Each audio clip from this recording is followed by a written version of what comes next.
Welcome to Abharna's Diary. ഇന്നത്തെ വീഡിയോയിലൂടെ നമ്മൾ ചെയ്യാൻ പോകുന്നത് പഴയ സ്വർണ്ണാഭരണങ്ങൾ അല്ലെങ്കിൽ നമ്മൾ ഡെയിലി ഉപയോഗിക്കുന്ന സ്വർണ്ണാഭരണങ്ങൾ എങ്ങനെ പുതുമയുള്ളതാക്കാം എന്നതാണ്. ലോക്ക്ഡൗൺ ആയതുകൊണ്ട് തന്നെ നമുക്ക് ഇതിനൊക്കെ ഒരുപാട് സമയമുണ്ട്. സോ ഇൻട്രോ കണ്ടതിന് ശേഷം ഒട്ടും സമയം കളയാതെ നമുക്ക് വീഡിയോയിലേക്ക് പോകാം.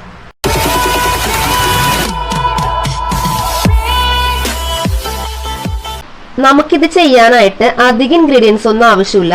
2 ടേബിൾ സ്പൂൺ മഞ്ഞൾപ്പൊടി, 1 table spoon dish wash, soap oil എന്നൊക്കെ പറയില്ലേ പാത്രം കഴുകുന്ന ഡിഷ് വാഷ്, അതുപോലെ കുറച്ച് ഇളം ചൂടുവെള്ളം. ഒരിക്കലും വെട്ടി തിളച്ച ചൂടുവെള്ളം നിങ്ങൾ എടുക്കരുത്, നിങ്ങളുടെ ഗോൾഡ് ഡാമേജ് ആവും. പിന്നെ നമ്മളുടെ ഓർണമെന്റ്സ് നമുക്ക് ആവശ്യമുള്ളൂ. നമ്മൾ ചെയ്യാൻ പോകുന്നത് ഈ ഓർണമെന്റ്സ് ഈ മഞ്ഞൾപ്പൊടിയിലേക്ക് ഇടും.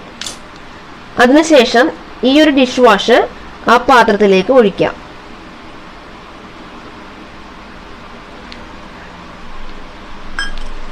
ഇത് മുഴുവൻ ഒഴിച്ചതിന് ശേഷം നമ്മൾ എടുത്തു വെച്ചിരിക്കുന്ന ഇളം ചൂടുവെള്ളം ഈ പാത്രത്തിലേക്ക് ഒഴിച്ചു കൊടുക്കാം.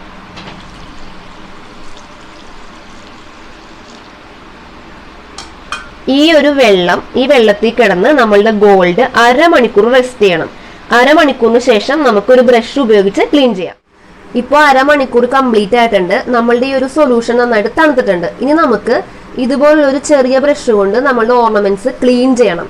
ഞാനിപ്പോൾ എൻ്റെ മോൻ്റെ ബ്രഷാണ് എടുത്തേക്കുന്നത്. കുഞ്ഞു കുട്ടികളുടെ ബ്രഷ് എടുക്കണമായിരിക്കും നല്ലത്, പഴയ ബ്രഷ്. കാരണം അതാകുമ്പോൾ നമ്മളുടെ ഓർണമെന്റ്സിന് അധികം ഒരച്ചിൽ തട്ടൂല.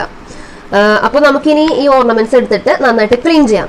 ഈ കാണുന്ന ഒരു ലൈൻ വെച്ചിട്ടുണ്ടെങ്കിൽ ട്യൂബ് ലൈറ്റിന്റെ ഒരു ലൈനാണ് കേട്ടോ. അത് സൊല്യൂഷൻ്റെ അകത്തുള്ളതല്ല അത്. അപ്പോൾ നന്നായിട്ട് നമുക്ക് ഇങ്ങനെ മിക്സ് ചെയ്തിട്ട് എടുക്കാം. കണ്ടോ, ഇതിപ്പോൾ ആ ഒരു സോപ്പിൻ്റെ ആ ഒരു പതയൊക്കെ ഇപ്പോൾ വരും നമ്മൾ തേക്കുമ്പോൾ. നന്നായിട്ട് ബ്രഷ് ചെയ്യണം കേട്ടോ. നമ്മളിത് ബ്രഷ് ചെയ്തിട്ടില്ലല്ലോ.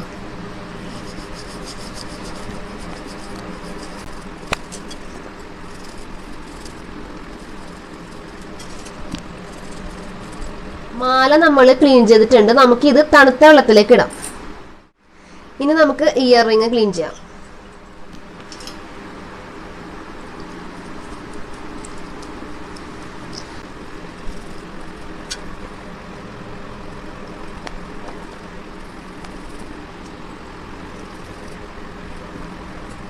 ഇയർ റിങ് നമ്മൾ ബ്രഷ് ചെയ്തിട്ടുണ്ട്.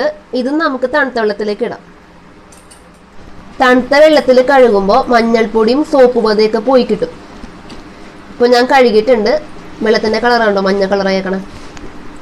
ഇനി നമ്മളുടെ ആ ഒരു ആഭരണങ്ങളൊന്ന് നോക്കിയേ. ഇപ്പം ഇതൊരു മഞ്ഞൾപ്പൊടി ഇഫക്റ്റ് ഉള്ള കാരണം അതിൻ്റെ കളർ ചേഞ്ച് മനസ്സിലാവൂല. കണ്ടോ, ഇതിനൊരു യെല്ലോ കളർ നമുക്ക് കിട്ടും. അതായത് നമ്മൾ വാങ്ങിയ പോലെ ഒരു പുതിയ ഷൈനിങ് നമ്മളുടെ ആഭരണങ്ങൾക്ക് നമുക്ക് കിട്ടും. കണ്ടോ, ഇതിപ്പോൾ ഞാനൊരു പഴയ തുണി കൊണ്ട് തുടയ്ക്കാണ്. തുടച്ചതിന് ശേഷം ഇതിൻ്റെ ഒരു റിയൽ കളർ ഞാൻ നിങ്ങൾക്ക് കാണിച്ചു തരാം. ഇതാണ് നമ്മളുടെ ഓർണമെന്റ്സിന്റെ ഫൈനൽ കളർ. നേരത്തെക്കാളും നല്ല ഷൈനിങ് ഉണ്ട്, നേരത്തെക്കാളും നല്ല നിറവും ഉണ്ട്. നമ്മൾ ബേക്കിംഗ് സോഡയും വിനീഗറൊന്നും വെച്ചിട്ട് ഒരു കാരണവശാലും ഗോൾഡ് ഓർണമെന്റ്സ് ക്ലീൻ ചെയ്യരുത്. ഇതുപോലുള്ള സ്റ്റോൺസ്, ഡയമണ്ട്സ്, പേൾസ് ഒക്കെ ഡാമേജ് ആകാനായിട്ടുള്ള സാധ്യതയുണ്ട്. അതുകൊണ്ട് നമ്മൾ ഇതുപോലെ സിമ്പിൾ ആയിട്ടും നമ്മളുടെ ഗോൾഡിന് യാതൊരു പ്രോബ്ലം ഇല്ലാത്ത രീതിയിൽ വേണം സ്വർണ്ണാഭരണങ്ങൾ ക്ലീൻ ചെയ്യാൻ. ഇത് ഈസി ആയിട്ടുള്ളൊരു മെത്തേഡാണ്. നിങ്ങൾ ഈ മെത്തേഡിൽ നിങ്ങളുടെ ആഭരണങ്ങളെല്ലാം ക്ലീൻ ചെയ്ത് നോക്കാം. നല്ല ഷൈനിങ് കിട്ടും.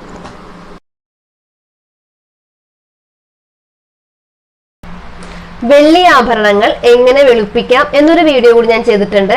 ഈ വീഡിയോയുടെ എൻഡ് സ്ക്രീനിൽ ആ ഒരു വീഡിയോ കൂടി ഞാൻ കൊടുത്തേക്കാം. നിങ്ങൾ എല്ലാവരും അതുകൂടി ഒന്ന് കണ്ടു നോക്കാം.